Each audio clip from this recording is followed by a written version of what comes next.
Hej og velkommen til PrepLayer. Jeg vil nu vise dig en hurtig og simpel guide til, hvordan du bruger PrepLayer og får skabt dit eget prepping-layer. Her på forsiden kan du se en status over, hvor langt du er nået i forhold til det mål, du har sat for dit prepping-layer. Du kan også se holdbarhedsstatus over alle de produkter, som du har på dit lager, og blive bevidst om, hvilke produkter, som er ved at nærme sig udløbsdatoen.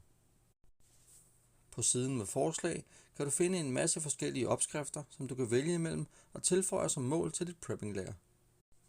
Du starter med at sætte antal personer i husstanden og derefter vælge en butik. Herefter vil opskrifterne blive vist, og når du skal tilføje en opskrift, kan du nemt få lagt alle ingredienser, som indgår i opskriften, til din indkøbsliste eller blot som mål.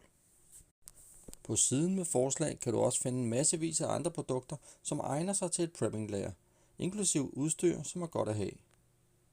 Du kan gøre søgningen nemmere ved at skrive et søgeord eller bruge nogle af filterfunktionerne.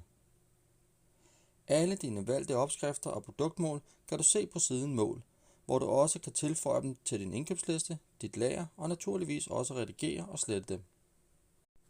Du kan i den gratis version tilføje op til 25 produktmål. Indkøbslisten er lavet i 2 versioner. En simpel visning, hvor du har et godt overblik over hele listen, eller en detaljeret visning, hvor du kan se alle informationer om produktet, og du kan nemt skifte imellem de 2 visninger.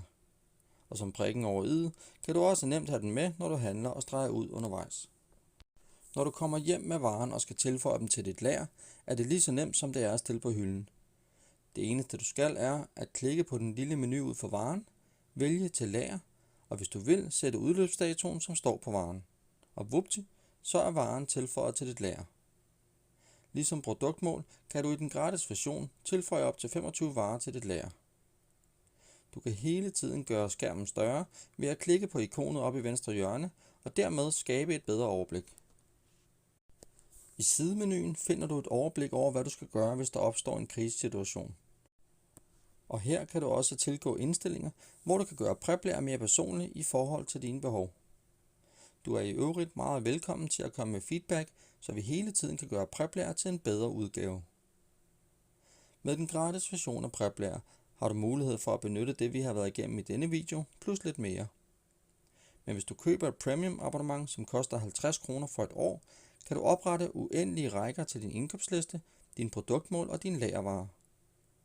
Herudover har du mulighed for at lave en backup i skyen, så du aldrig mister dine data, selvom du mister din mobil, og du kan logge ind fra andre enheder. Du har også mulighed for at få tilsendt og se statusrapporter, som viser, hvor langt du er mod dit mål. Og sidst, men ikke mindst, kan du opsætte notifikationer om varer, der er ved at udløbe på dit lager, som kommer direkte på mobilen eller sendt til din e-mail. God fornøjelse med at preppe.